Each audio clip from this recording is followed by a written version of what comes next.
Sports Network. This is a Universal Sports Network original. The following presentation contains graphic descriptions. Viewer discretion is advised.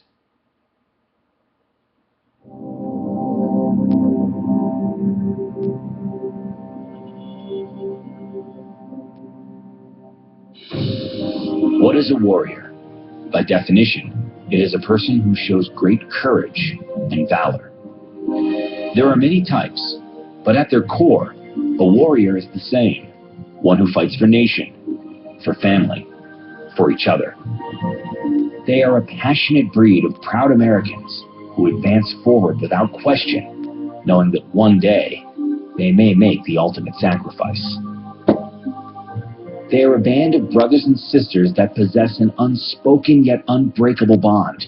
They share an unflappable bedrock conviction and mission accomplished. They know with the look in the eye of a fellow Marine, soldier, airman, or seaman that they've truly discovered the best of themselves. In the most crucial moments, they have shown what they can truly be. The nature of the job is defined by danger. And in the course of what they do, warriors get hurt. Sometimes in ways most cannot understand. Some live with scars that the world can see. For some, it's the pain on the inside that can be the hardest to endure. No matter how tough they may be, no matter how strong they are, mentally and physically, when a warrior is wounded, they need healing. During those times, they seek a reason to continue. They seek a purpose for life. And for many of those warriors, sports can be that answer. Sports can heal, physically, mentally, spiritually. Athletic competition in its own way can recreate those bonds for men and women to forge together to reach goals that were once thought unattainable. I've done more, I think I've done more being in this situation that I'm in now than I did when I was able-bodied. For the wounded men and women of the United States military, the pinnacle of sport is the Warrior Games, a yearly Olympic-style competition for wounded veterans. Earning their right to compete at the Warrior Games represents all that made them elite in the first place. No one gets a medal for where they were hurt or how they were hurt. And we all understand that we each have an injury, but it doesn't matter how you got it. It's just what you're doing now. Like, how are you moving forward to better yourself, better the team, better our country? Countless hours of training, suffering through the pain, sacrificing to become the best. The Warrior Games gives them a mission. It gives them a purpose to continue their fight. It's about us coming together. It's about us realizing that, you know what, even though we might be retired or we might not be that same person, we can reach that new 100%. We can be part of the services again. You can be part of the family again. The 5 branches of the military bring forth their elite, their best wounded warriors, to suit up once more and represent their brothers and sisters in competitions that heal. The Army, the Navy, the Air Force, the Marines, the United States Special Operations Command. A total of 200 wounded veterans come together for a purpose greater than themselves. 200 individual stories, 200 tales of valor and bravery. 200 individuals who have chosen once again to help one another. We got amputees, we got mental health. There's so many different varieties of injuries. But that camaraderie, that esprit de corps, that togetherness when we come here, it's just, it's like you're back out in the fleet. You got your team, you got your Marines. We're going to the fight together. We're going to the Warrior Games. We're going to win. Over the course of 7 days, this competition will change lives. Those who thought there was no hope will see a new world of possibilities. Adaptive sports gives me a new goal. After setting the bar and getting knocked down again by that bullet, through sports, I'm able to find a new height to set the bar at and climb back up to it. Not one person at the Warrior Games has finished their fight, but their presence, their determination, their spirit at the Warrior Games proves that their battle may not be over, but their fight continues.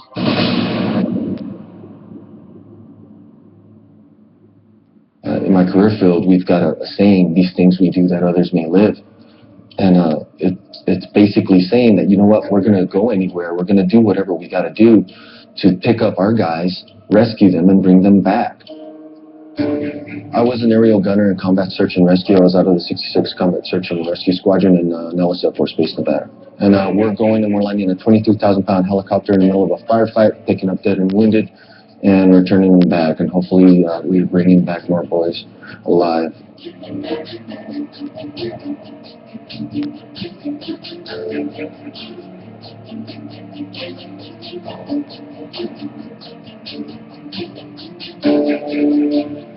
When the first 2 missions happened, I knew something was going on because we were getting called to the same fob. And then when the 3rd one dropped and the sun is up, and it's to the same fob again, that feeling comes over you where it's like, man, this is going to be a long day. It's going to be one of those days that you see on the news of a base trying to be overrun and just getting hit all day long. It's going to be a very long day.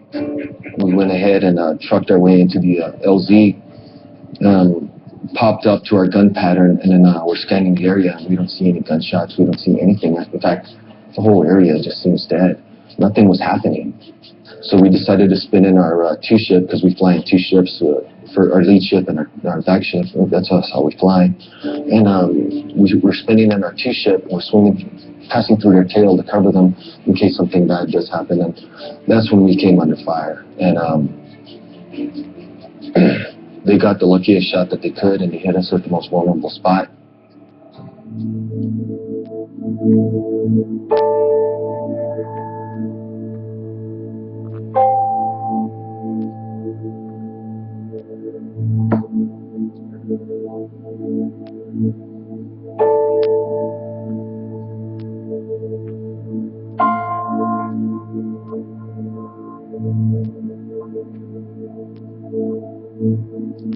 The last thing that happened was I remember the centrifugal force was so hard, the window strap was digging into my hand, and I could barely hold on to my weapon, and my legs were getting thrown back and into the cabin, and I could barely lift my head up because of the centrifugal force. And when I finally got my head up and to look out, all I saw was a clear patch of ground below us, and I called clear to the ground left, and as soon as I said that, my pilot came back with an auto-rotate, and he dumped the collective, and we came screaming down to the earth.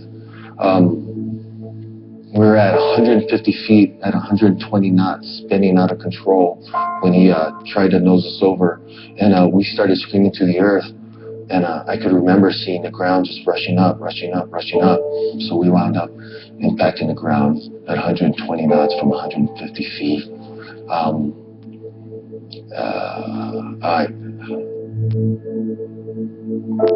I remember seeing the ground just rushing up to me, and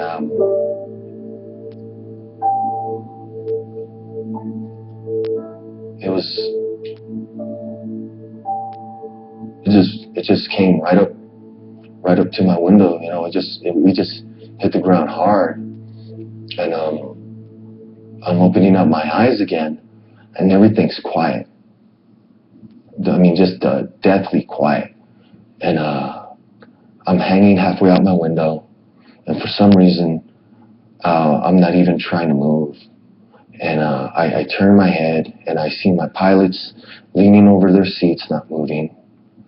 I look into the back, and I see my team, and I know they're dead.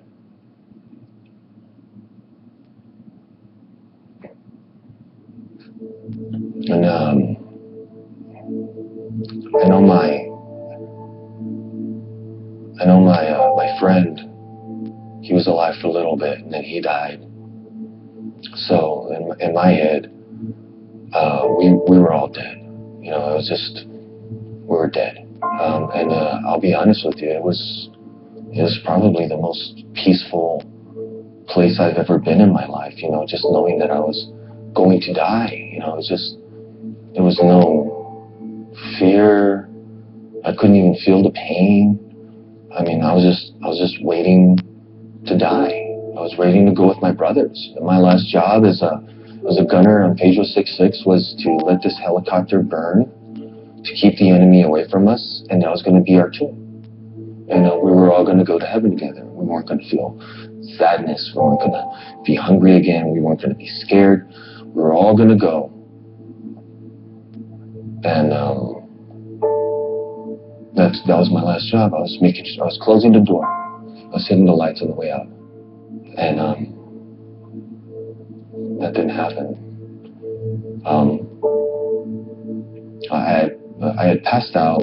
I didn't know how bad my injuries were, but right at the point of impact, I had broken my ankle, I had a fractured femur, broke my hip, broke my tailbone, I broke my back in 5 spots, 4 broken ribs, sternum, collarbone, jaw. I had a brain injury. My lung was punctured, so I couldn't breathe right, and I had a tear in my upper left hamstring. And the engine and transmission from the helicopter came crushing down, pinning me, and it set my legs on fire, so I was on fire. And so eventually, I passed out from that, only to be woken up by debris and the sound of people walking to the helicopter. So when I raised my head, you know, I tried to do it as slowly as possible to see who it was so I can get the drop on them. And it turned out to be my 2-ship. They had landed, and the team, Pedro 67's team, was now making their way to my helicopter.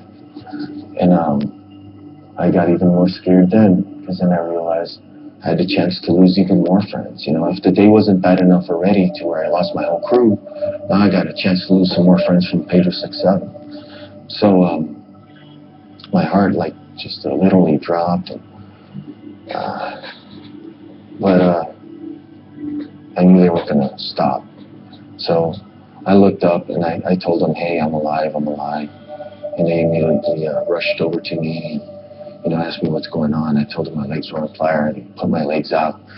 Mark Lamar's then jumps into the cabin where there was a fire and we had 50 cal rounds and it was going off and flares going off, and he begins to try to cut me out of the helicopter. Lucas Ferrari is working on the pilots up front to get them out, and Doug Dickens is out securing the area, working with any air that's coming into the area. So those 3 are, you know, they're the reason why I'm alive right now. So.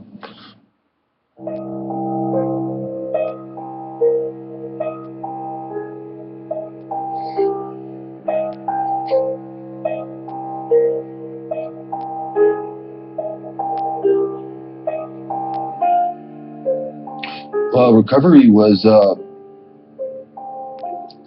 the hardest part. You know, the easy way out would be to go back to that helicopter and just let me burn and die. That would have been easy. You know, every day is tough. You know, I remember waking up from that helicopter, from my coma, and the first thing I saw was my mom, and I was scared because I thought she was in Afghanistan, and it turns out I was in Texas. It was 10 days later. But to wake up and you think it's the 8th of June and you don't remember anything that happened on the 9th of June, and it's really the 15th of June, and in your head you're like, wow, I ran 6 miles yesterday. Why can't I get up and walk 5 feet to go use the restroom? And you look down at your legs and everything's burned and you can see through parts of it and muscles showing, and you know, you wake up to already having some amputations done. And, you know, you can't really move to right. You can't talk right because you have a punctured lung, you have a broken back, and you can't even open up your mouth. And then you start going into surgeries, and surgery after failed surgery after failed surgery. After a while, you know, after you've already, you know, talked to God in your head and said, God, you know, hey, take me and bring my team back, or take me and bring one of them back. And, you know, that's not going to happen. After a while, you start pleading to God that, you know, just, hey, this next surgery, just let me sleep. You know, I don't want to wake up anymore. I don't want to do this anymore. This is too hard. And you don't want to go. You know, you don't want to go on anymore because your whole life is just completely off track.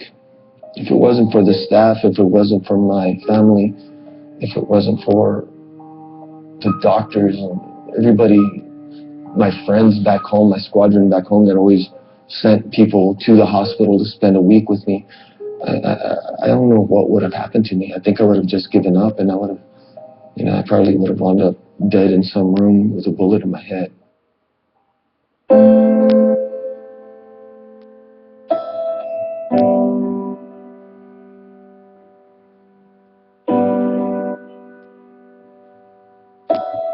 No matter how hard I have it, it could have been worse. It could be very worse. And there's guys with worse injuries than what I've got that are doing more than what I'm doing right now. So if I was dead and one of my friends was in my position, I would want him to do everything in his power to excel, everything that he could. If he can try it, or if he thinks he can try it, hell, even if he doesn't think he can try it anyways. If he doesn't think he can succeed at it, try it anyways. And so that's what I'm doing. Every day, no matter what I'm going to do, I'm going to push as hard as I can, and maybe I'll surprise myself. Maybe I can do something more than what I couldn't have done before. And I'm not going to try stopping every success that I've made. Isn't just mine; it's theirs as well. So I'm not going to stop.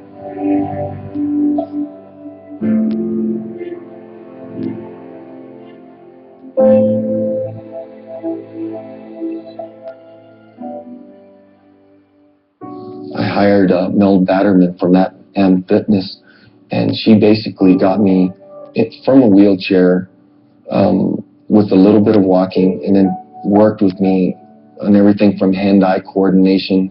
I had to learn how to walk again, and she got me walking again. She got my hand-eye coordination going again. She got me running again, and 6 months with her, I was finally able to take the Air Force PT program, and I passed with a 92 with no waivers or profiles or anything. I did my push-ups, sit-ups, waist measurement, and I ran that 1.5 miles in 11 minutes, 27 seconds.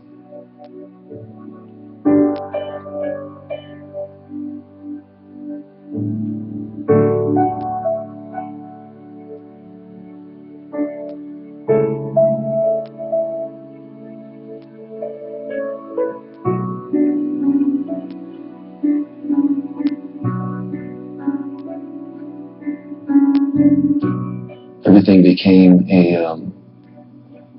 a race with myself, where they'd say, hey, you can, after this amputation, you'll be able to run in 6 months. Well, then I'm going to hit it in 3, or you can walk in 3 months. Well, I'll hit it in 2 weeks. Everything was always pushing myself, pushing forward, pushing harder, and I still do that now. It's always a race. It's always pushing myself. People tell me, oh, I can't do this because so and so, and I'm just like, that's a mindset. If somebody tells you you can't do something, that doesn't mean you can't try. If you're not, unless you're going to seriously injure yourself, what's stopping you from trying? And unfortunately, a lot of people nowadays, they give up without trying.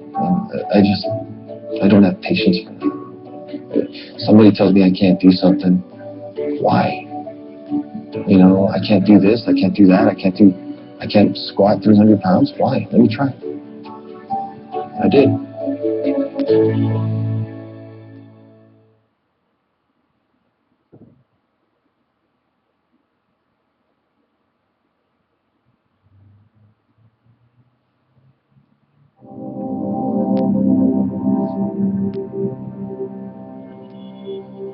When I first started adaptive sports, I was embarrassed to say I was doing adaptive sports, because I wanted to be as close to as normal as I could be. And I quickly realized that, normal for me is now different. This is my new normal. This is my new 100%.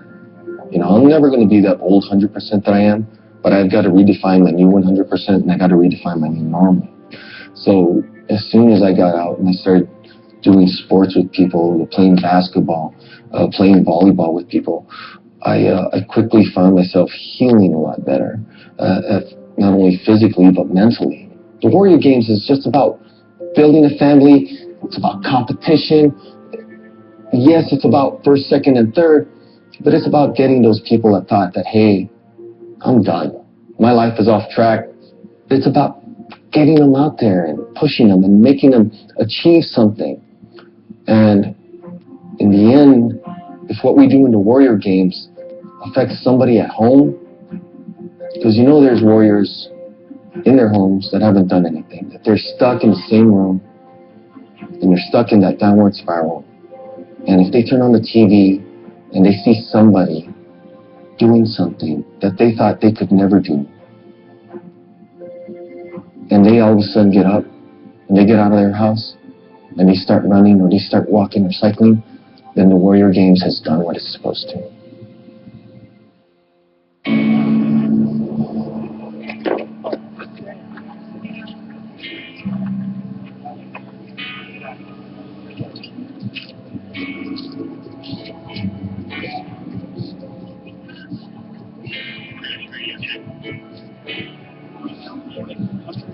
The Warrior Games gives athletes the chance to compete in 7 disciplines across 6 days. Master Sergeant Chris Aguilera, daringly known as Aggie, pushed his limits, competing in 6 disciplines over 4 events. Enjoy it, have fun. I'm saying the song reads on the wheel.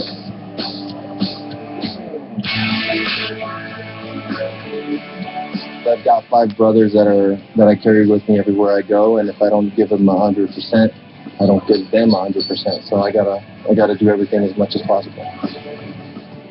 His first individual event was recumbent cycling, a 2-lap, 20-kilometer stretch across Fort Carson, an Army base in Colorado Springs. The grueling course tested Aguilera's endurance, forcing him to use his arms to help push his prosthetic leg as he climbed up 2 tough hills.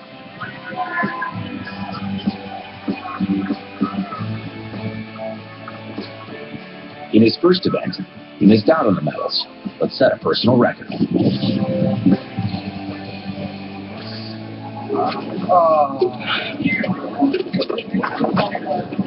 It's very grueling. It started with cycling, 0-400 in the morning, getting out there, doing close to 10 miles on that.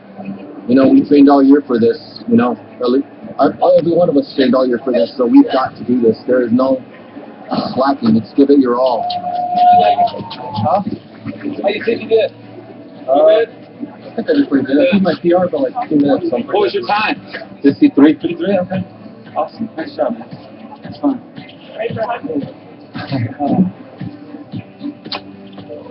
Awesome job. I'm so proud of you. Did you have fun? Good. I was supposed to take a picture of you with my phone, and I couldn't do it. How come? You were too fast. She's my Mama Red. She's a mother of Joe against one of the guys I lost on 9 June. He has adopted my family, and we've adopted him. And when you lose someone that you love dearly and raised, it leaves a huge void in your heart. And so Aggie fills that for me. And for my kids, you know, they lost their older brother, and Aggie's their older brother, and my husband and I just welcome him in our hearts. He's filled a huge void.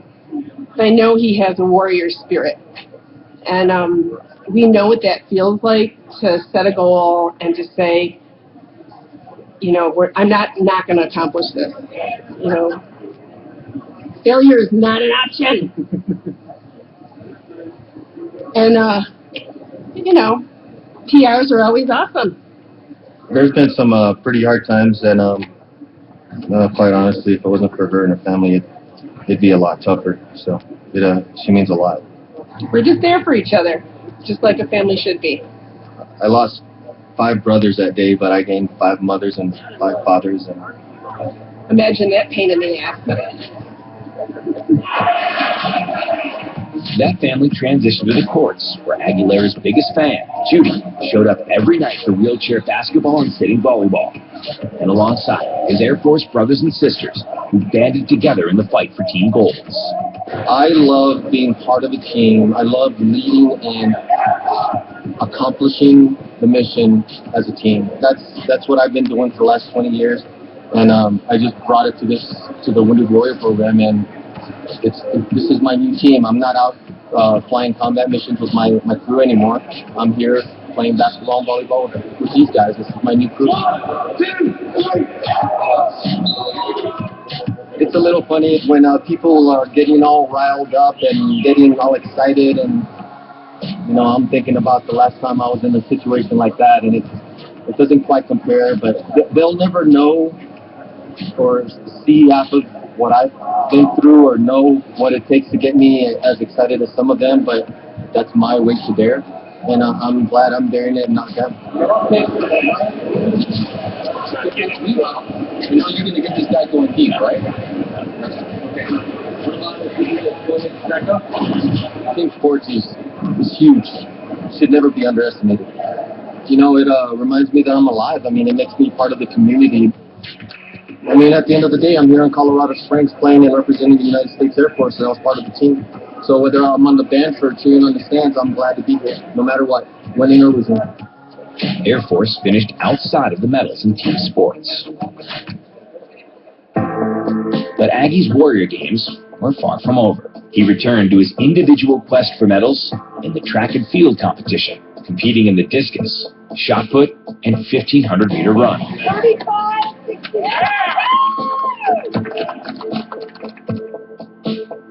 He would finish on the podium in all 3 events. I'm feeling great. I'm very exhausted, but once I get home, I'll probably be spent in a wheelchair, just taking care of that, making sure all the wounds heal up and close up. And that exhaustion just, you know, reminds me that I'm alive and I did a good job. I am very proud of him, not just because of medaling, but mostly because he's here. He hasn't let anything keep him from living. This is the first events where I ever had like support here, so it's really new to me. Usually I'm all by myself and I just do my own thing, and to have her here with me, it meant a lot. And I actually feel like I pushed myself a little bit harder, and it was good. You know, I do, you know, like when I did that throw and to hear her in the background screaming and cheering. That felt great. That felt really great. I've been missing out. I didn't realize that.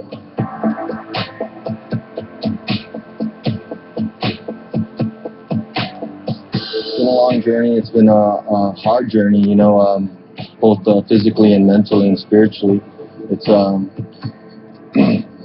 just hard, you know. You wake up thinking about the crash. You wake up from nightmares from the crash. They're with you throughout the whole day. You feel like you're the guy that missed the bus, you know?